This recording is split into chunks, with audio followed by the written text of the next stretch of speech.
Hi!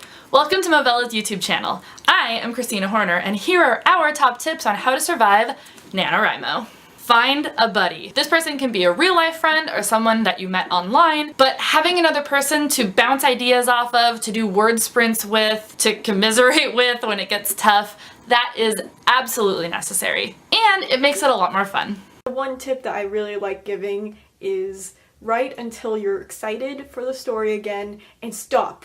Right when you're excited, stop. Well, of course you're going to have to start after you've written your word count, but if you haven't gotten excited yet and you haven't reached your word count, keep writing until you do. And once you get past your word count, keep writing because you need to get excited.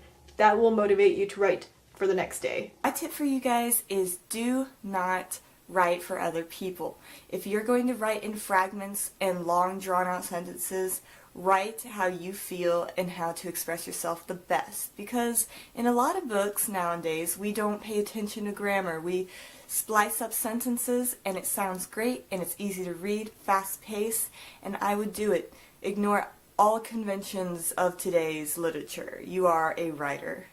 So the first thing I would probably recommend doing is music. Now, you can listen to really sad music or really good music. What I would do when I write is, if you're writing a really sad scene, I will put on some sad opera music. Once I just go, ah, it just gets you in the mood. But if you are wanting to write this happy scene, then maybe stick with some One Direction. They are good too. You never know. Everybody wanna steal my girl. Everybody wanna take her heart. I've always found that music actually helps a lot in terms of like writing and just getting into a certain mood. I know a lot of authors actually listen to music when they're writing. Some hate it and don't do it, and it brings out so much emotion in you. Then maybe it will help you get certain scenes out that you just want to get out. So I would definitely recommend listening to some good music. The next thing I would recommend to you guys is actually reading. Like, I know that you're probably in the midst of trying to get this NaNoWriMo done and you're just like on the computer, but actually if you just give yourself a break and actually read a book that you're really enjoying,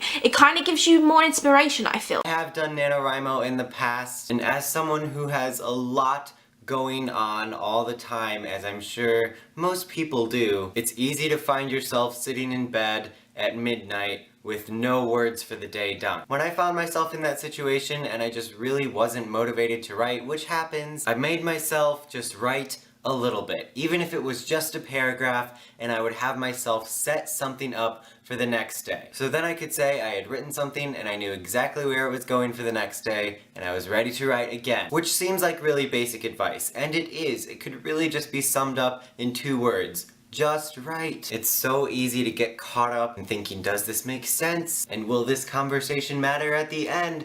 But you just have to write it down and then figure those things out later. You're not finishing a final draft, you're finishing a first draft, and it's gonna be messy because you're doing it in a month. And it's very important to have fun while you're doing it and not to put too much pressure on yourself. But pressure is good. Feel pressure. Good luck, have fun, and I will see you guys on the internet.